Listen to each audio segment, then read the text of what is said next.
I think one of the most difficult things about starting to create content or creating a YouTube channel is learning how to talk to a camera, because it really does feel so unnatural, especially in the beginning when you don't have an audience yet. You haven't built up a community of people, so it feels like you really are just talking into the void. When I look back on the first videos that I ever filmed, you could tell that I just felt so uncomfortable on camera. I was not confident. I was very awkward. I had a really hard time even just like looking into the lens. I've talked about this before. Just the idea of talking to a camera felt so weird to me, and it took me some time to get used to that. Now that I've been talking to a camera pretty consistently for about 4 years, I feel like I finally found my groove and it doesn't feel so weird anymore. And so in today's video, I wanted to share some of the tips that have helped me to really find my voice on camera, to find my style, and to not feel so weird about speaking when there's nobody in the room listening to me. The first tip is that you are going to want to do it often. Just like any other skill, repetition is a key part of the learning process. And that's the only way that you're actually going to build confidence and find your style, is by consistently doing this and getting used to how it feels. I actually filmed a couple videos before filming the video that I first uploaded to my YouTube channel, so don't just sit down to film when it's time to, actually film the video.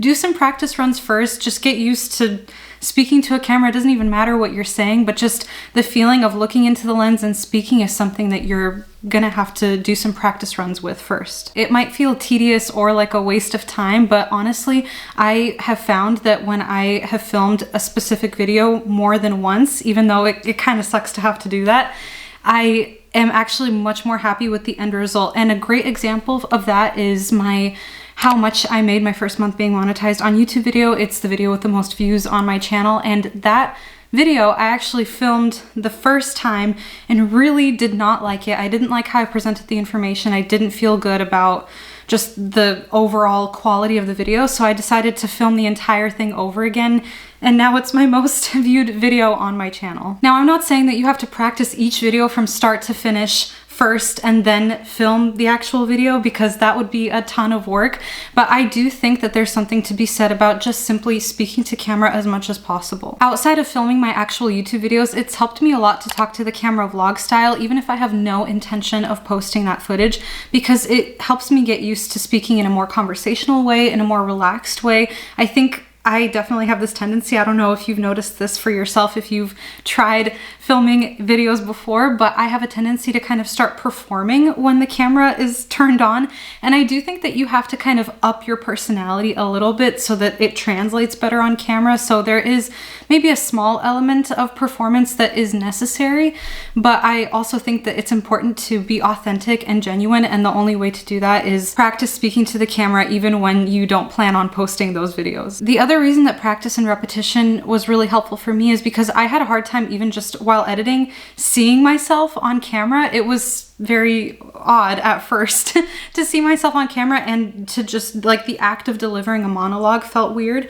And so I think the other thing that's helpful is, before you film your video, practice delivering the information into the mirror, so you're looking at yourself as you're speaking, and you get used to the idea that you are the person delivering this information. You are the educator or the entertainer, like you are the one that the spotlight is on. I'm laughing because I have the ring light on right now. So you are getting used to the fact that the attention is on you and you're the one delivering the information. That can feel odd at first, but practicing talking into a mirror, talking into the camera, even when you're not filming a YouTube video, all of that is going to help you get much, much better at it and get more comfortable with it. My second tip for you is to really imagine the specific person that you are talking to. It's understandable that speaking on camera is going to feel weird because, like I said in the beginning, you are speaking to absolutely nobody. There's nobody in this room right now, and so it feels a little bit unnatural. But when you are envisioning that specific person that you want to relay your message to, it doesn't feel as weird. Once you have that person in your head, and if you can get as specific as possible, that really helps. So you're thinking about their age, maybe even their gender, their goals, their interests, their passions. Once you have that person envisioned in your mind, you can pretend that you're talking to them instead of just speaking into the void. This does get easier once you start building up a community and people start commenting on your videos, because then it actually does feel like you're speaking to somebody because there's people engaging with your content. But until that happens, you have to pretend that that audience is there by envisioning this person and speaking directly to them. Now, before we move on to the next tip, I want to hear from you. What do you find to be the hardest part of content creation? Or if you haven't started but you want to, what is one of those biggest hurdles that is keeping you from getting started? I'd love to hear in the comments, because I think that will also help me know what kind of videos to make in the future. Not that my whole channel is strictly about content creation, but it is something that I love to talk about and that I talk about often. So I'd love to hear what those struggles are for you, what you find to be the hardest part about this entire process, so that maybe we can talk about that in future videos. My third tip for you is to really get your energy levels up before you start filming a YouTube video, because energy translates so transparently over the camera. You might think that you can fake it till you make it, but I really do believe that people can kind of sense if you're interested in what you're talking about, if you're in a good mood when you're talking about it. So I think it's important to really get your energy levels up in order to be able to talk to the camera easier. So a few things that help me get into a good headspace before filming is, one, being actually very excited and passionate about what I'm talking about. I have filmed videos in the past where I feel like I did a lot of research into the topic, but it wasn't really on my heart to talk about that thing. So I don't know, I feel like you can tell as a viewer, you can tell when somebody is talking about something that they don't care about that much. So I think it's incredibly important to have a topic that you are genuinely very interested in and that you are excited to talk about with your viewers. So that's the first thing, is the topic has to be right for you. The other thing that helps me is just playing some music as I'm getting ready, as I'm doing my hair, as I'm setting up my shot, playing some high energy music to really get me into that high energy state that I need to be in order to film a YouTube video. I also find, for me personally, that it's better to film in the morning or early afternoon, because I have filmed YouTube videos at the end of the day, even sometimes late at night, and it is so exhausting because you have to kind of have this aura when you're on camera. Again, you don't have to overperform. You don't want to do that, but you do have to be in somewhat of a good mood. And after a whole day of work and chores and all these things that I have to do, if I then have to come on camera and film a video, it's going to be so hard to talk to the camera and actually be excited about it. So choose a time of day, choose a day of the week where you feel like you are more or less well rested and you can translate the best parts of your personality onto the camera. My fourth tip for you, and this kind of stems from a pet peeve that I have when I watch other creators, and I definitely do this sometimes too, but you want to make sure that you are looking into the lens. And I have noticed, so I do this sometimes too, so I'm talking about myself as well, but I have a flip out screen on my camera, right? So sometimes the temptation is to look at myself, but the viewer can tell that you're not looking at them, you're looking at yourself in the screen. So I think one of the best ways to fake that confidence when you're first starting is to boldly and confidently look into the lens. And it also, I think, helps create a better relationship with your viewer because it feels like you're looking right at them. Now, this doesn't mean that you can't look away at all. I do this often. I will look up and look down and look all over the place.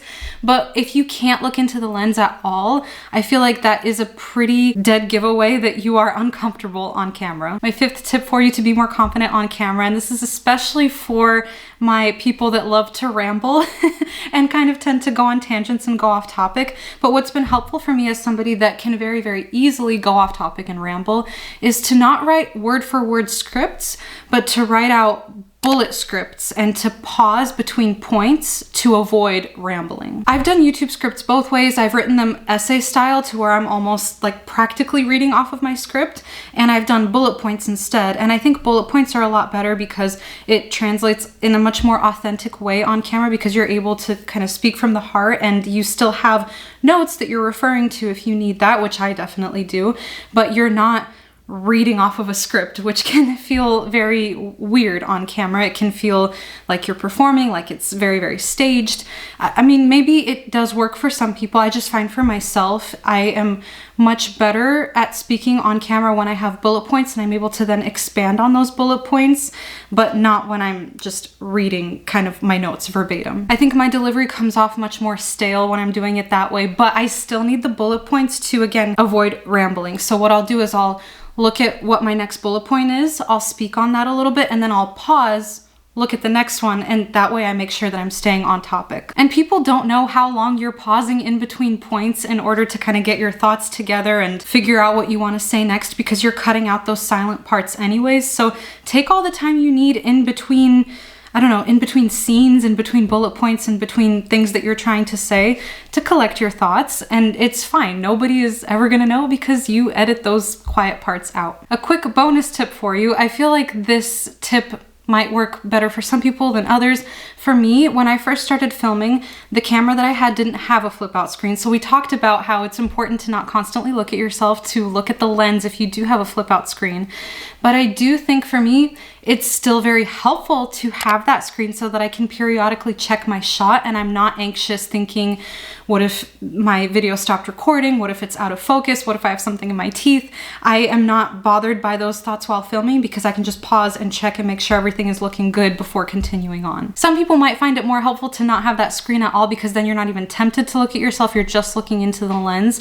And I totally understand that, but I think for me in the beginning, I was just always anxious that there was something wrong with my shot because I did have that happen multiple times where I was out of focus or the video just stopped recording. And I find that I'm able to be a lot more present and confident when I know that the shot is fine because I can check it. Whether it's speaking on camera or any other skill related to content creation or otherwise, it's a lot easier to continue to gain momentum once you are actually in motion. So the most important part of all this is taking action even when you don't feel ready, even when you feel nervous, even when you feel like you're being so cringe and so awkward, because that's kind of just part of the process. Everyone starts out that way, and the only way that you're going to get better and the only way that you're going to get like the creators that you admire, that you watch all the time and you think, wow, they're so good at this, the only way that you're going to get there, the only way that they got there is through practice. Nobody is born with the innate ability to be able to confidently speak on camera. Maybe there are a few people out there that are like that, but for most of us, it takes time and patience and practice. So start gaining that momentum by taking action even when you feel like you're not doing very good, and you will get to where you're trying to go. And it doesn't matter if you are more introverted than extroverted. You don't have to be like this big, larger than life personality to be able to translate your thoughts well on camera.